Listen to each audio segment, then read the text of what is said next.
खबर राजधानी से है, जो राजधानी दिल्ली से एक ठगी का एक चौंका देने वाला मामला सामने आया है, जहां गड्डी मार गैंग के साथ सक्रिय होकर लाखों की ठगी का अंजाम दे रहा है और सराय रोहिला इलाके में एक व्यापारी को 25 लाख रुपए को चपत लगाने की कोशिश की गई है। हालांकि व्यापारियों की सूझबूझ और सतर्कता से चलते दो जालसाज पुलिस के हत्या से चढ़ गए हैं और उसके साथ ही जानकारी के मुताबिक बताया जा रहा है कि आरोपी असली नोटों के बीच रद्दी रखकर धोखाधड़ी कर रहा था। फिलहाल पुलिस मामले की जांच में जुटी है और गिरोह से जुड़े अन्य लोगों की तलाश जारी की गई है।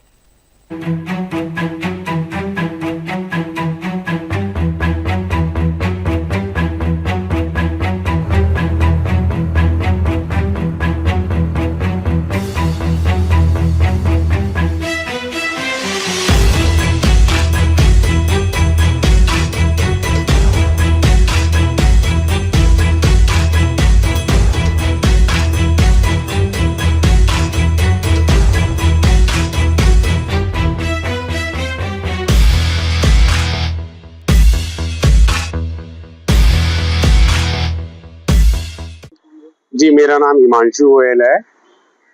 क्या हुआ, क्या पूरी घटना है बताएं। जी, 24/4/2026 को मेरे पास एक मेरे रेगुलर कस्टमर का कुछ ऑर्डर आया और चूंकि ऑर्डर का अमाउंट बहुत ज़्यादा था तो मैंने उनसे कहा कि कुछ मेरे को कंसिडरेशन अमाउंट आपको सिक्योरिटी डिपॉजिट कुछ करके दीजिए तो मैं आपका ऑर्डर तैयार कराऊंगा। उन्होंने अल्टीमेटली ऑर्डर कुछ 28 लाख समथिंग का था, जिसमें से उन्होंने 25 lakh something as a cash deposit मेरे को एक मोबाइल नंबर दिया और उनसे ले लेने के लिए कहा, जिसको कि उन्होंने कहा कि मैं 4-5 तारीख को पेमेंट कर दूंगा आपको और ये पैसा वापस ले लूंगा। शुरुआत यहाँ से हुई। तो 24 तारीख की जब हमारी ये बातें होती रही तो 28 तारीख को उनके यहाँ से एक मोबाइल नंबर हमें दिया गया। उस मोबाइल नंबर से दूसरा मोबाइल नंबर और फिर तीसरा मोबाइल नंबर ने हमें विकासपुरी पीवीआर के सामने मेरे स्टाफ विपिन शर्मा को कुछ पैसे दिए, जिन्हें वहां पे चेक करना पॉसिबल और वहां जब चेक किया गया तो वो पैसे सारे नकली थे। तुरंत हमने मुंडका थाना में खबर दी और कंप्लेंट रजिस्टर्ड करने को कहा, पर मुंडका थाना से हमें विकासपुरी थाना का जुरिडिक्शन बता के वहां भेज दिया गया और वहां से वापस मुंडका और विकासपुरी करते हुए हमारे दो से चल करके यहाँ आया मेरे ऑफिस में, वहां का परमानेंट रेजिडेंट हूँ। तो वहां से मैं यहाँ वापस आया और हम सब भी, मैंने आने के बाद भी मैं सब इन घटना पुलिस थानों के पास जाता रहा और उनसे गुहार लगाता रहा कि मेरी कंप्लेंट रजिस्टर्ड की जाए। Sudden all of a sudden 2 तारीख को हमारे पास एक जो नंबर, जिन नंबरों से हमारे साथ धोखाधड़ी हुई थी, वो नंबर हमें मिले। तो जो नोट पहले हमें मिले थे वो सब नोट में ऊपर नीचे एक एक नोट असली लगा हुआ था, बाकी कागज के टुकड़े थे जो कि देखने में असली नोटों के जैसे लगते थे। तो दोबारा जब उन लोगों ने हमारे साथ बातचीत चालू की तो हमने उन्हें दूसरे नंबर से अप्रोच किया और दोबारा उनके लिए एक जाल बिछाया कि अब की बार शायद वो पकड़ में हम उनको ले सके। जब वो जाल हमारा सेट हुआ तो हम दोबारा पुलिस वालों के उनके साथ उन्हें कहा कि हमारी मदद करें, पर कोई तैयार नहीं हुआ। लास्ट मोमेंट पे हमने अपनी जान का रिस्क लेकर के मेरे स्टाफ और मेरे कुछ कर्मचारी और मित्र के साथ हम लोग वहां पे शास्त्री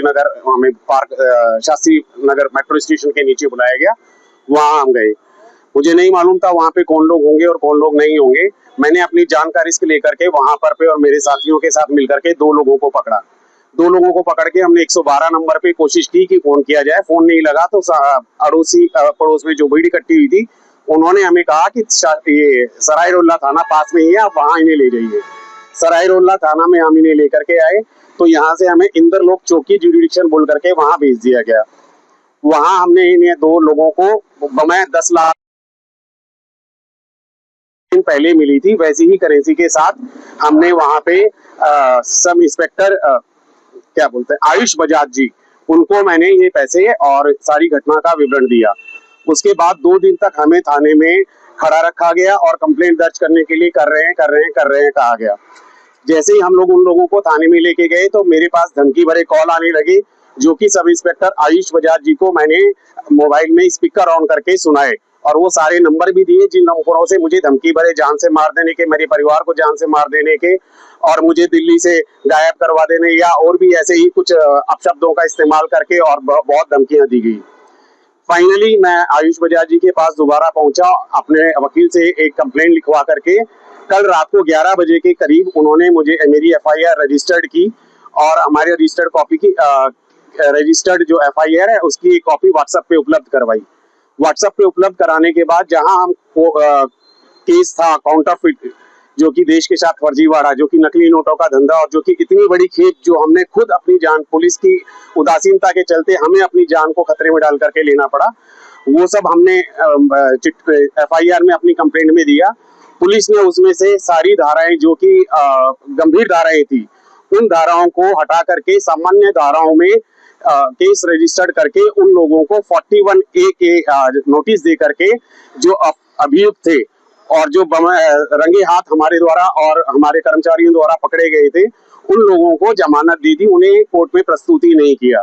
पुलिस के इस उदासीन रवैये या फिर पुलिस की अपराधियों से साठगांठ या फिर पुलिस का न्याय नहीं करना, ये हमारी समझ से बाहर आया। तो हम लोगों ने, मैंने ये प्रेस वार्ता करके आप लोगों को सारे मामले की जानकारी देना उचित समझा। आपको ये मालूम है कि मीडिया के हस्तक्षेप के बाद ही आपका जो मामला है वो दर्ज हो सका है? जी, मुझे ये जानकारी मिली थी कि कल भी मेरा मामला दर्ज नहीं हो रहा था। मीडिया के अधिकारियों का हस्तक्षेप करने के बाद ही लास्ट में वो किसी तरीके से मेरा मामला रजिस्टर करने